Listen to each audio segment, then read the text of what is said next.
ఎందుకంటే అదొక మంచి ప్లాంట్ కాబట్టి దానికి కావాల్సిన కొంచెం ప్రోత్సాహం ఇస్తే అది ఒక ప్రాఫిట్ మేకింగ్ కంపెనీగా అయ్యే అవకాశాలు ఉన్నాయి కాబట్టి, ఎందుకంటే ఇంతకుముందు అలా జరిగింది కాబట్టి.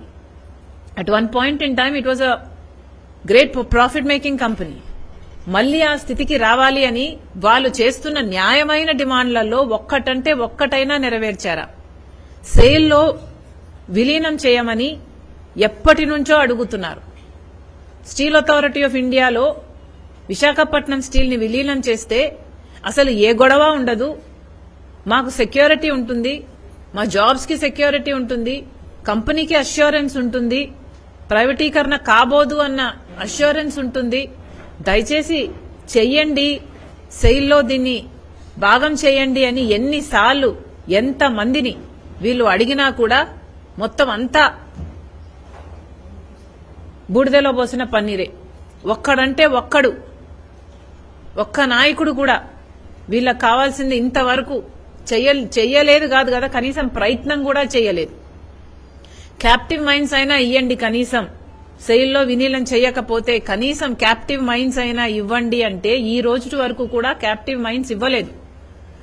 ఎక్కడైతే ఈ బైలా డిల్లా అనే ఛత్తీస్గఢ్ మైన్స్ ఏదైతే ఇప్పుడు విశాఖపట్నం స్టీల్స్ కి ఐరన్ ఓర్ సప్లై చేస్తునిందో అదే బైలడిల్లా నుంచి కొత్త ప్లాంట్ కి క్యాప్టివ్ మైన్స్ ఇచ్చారు తప్పితే విశాఖపట్నం స్టీల్ కి ఇవ్వాలి అన్న ఆలోచన మీకు ఎందుకు రాలేదని అడుగుతున్నాం.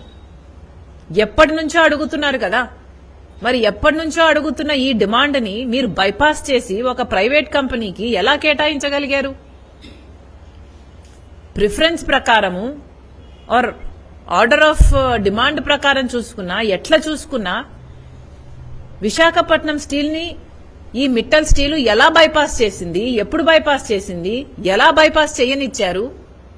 అసలు మీకు ఏ హక్కు ఉందని? కేవలం అధికార దుర్వినియోగం తప్పితే, అధికార మదం తప్పితే, మేము ఇష్టం వచ్చినట్లు చేసుకోవచ్చు అన్న అహంకారం తప్పితే మీరు విశాఖపట్నం స్టీల్స్ కి క్యాప్టివ్ మైన్స్ ఇవ్వాలి అన్న డిమాండ్ ఎప్పటి నుంచో ఉంది, అది చేయకుండా మీ ఇష్టం వచ్చినట్టుగా మీ రాజకీయ అవసరాల కోసం, మీ స్వార్థం కోసం, మీ కమిషన్ల కోసం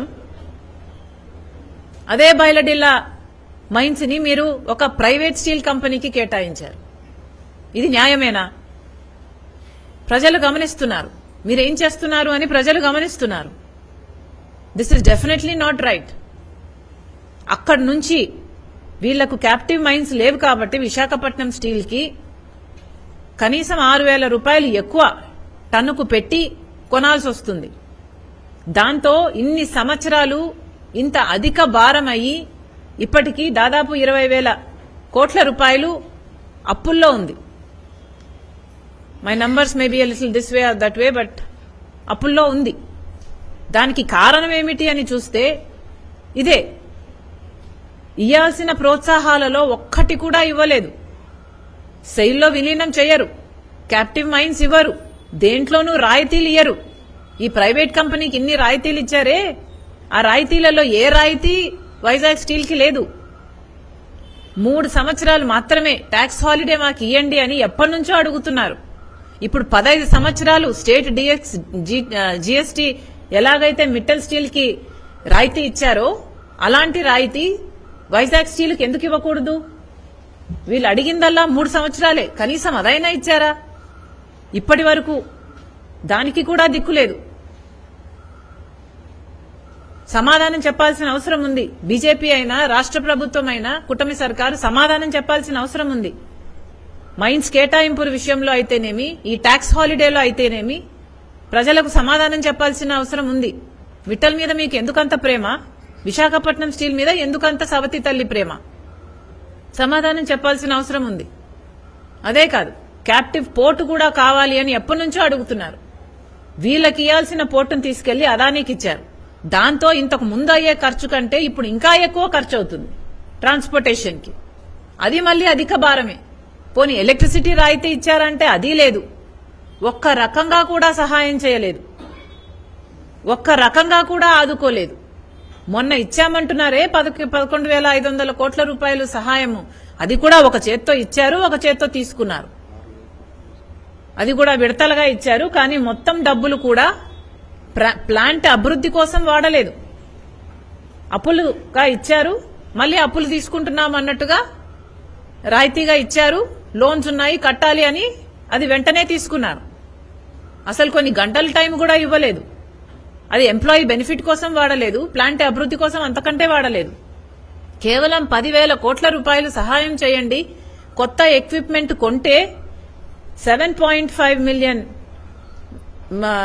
టన్లు మేము అధికంగా ఉత్పత్తి చేయగలము అని ఎన్నిసార్లు చెప్పినా ఇంతవరకు సహాయం చేయలేదు. పోనీ మీరు ఇచ్చిన డబ్బులు దానికైనా ఖర్చు పెట్టనిచ్చుంటే ఆ ప్లాంట్ అయినా బాగుపడేది. కానీ అది కూడా చేయలేదు. మీ ప్లాన్ అలా డబ్బులు ఇవ్వాలి, మళ్ళీ డబ్బులు తీసుకోవాలి. To begin with it self you began with such a plan. ఇచ్చారు, తీసుకున్నారు. మీరు చేసిన మేలెక్కడా? విశాఖపట్నంకి మేలెక్కడ జరిగింది? ఇది ముమ్మాటికి మీరు మేలు చేసింది కాదు. మళ్ళీ చెప్తున్నాం, ఇలా విశాఖపట్నం మీద సవతి తల్లి ప్రేమ చూపడం అన్నది చాలా దురదృష్టకరం. This is not right. పాలకులు అందరూ కలిసి సైలెంట్ కిల్లింగ్ చేస్తున్నారు. దీన్ని అందరూ కూడబలుక్కొని బంగారం లాంటి ప్లాంట్ ని సైలెంట్ కిల్లింగ్ చేస్తున్నారు. కుక్కను చంపాలంటే ఇది ఒక పిచ్చి కుక్క అన్న ముద్ర వేస్తే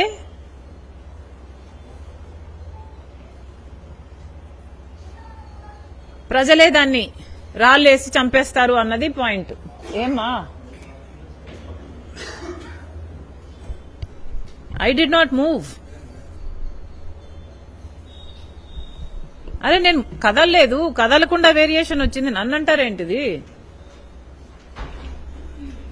ఇజ్ ఇట్ ఫైన్? మీరు చెప్పండి అమ్మా, is it fine? Is it fine? Answer me. బానే ఉందా? ఇప్పుడు బానే ఉంది. యా. సో వేర్ వేవి? యా, పిచ్చి కుక్క. కుక్కని చంపాలి అంటే పిచ్చి కుక్క అని ముద్ర వేస్తే ఇక జనాలే దాన్ని రాళ్లతో కొట్టి చంపేస్తారు. ఇది వీళ్ళ పథకం. దీన్ని సైలెంట్ కిల్లింగ్ చేయాలి అంటే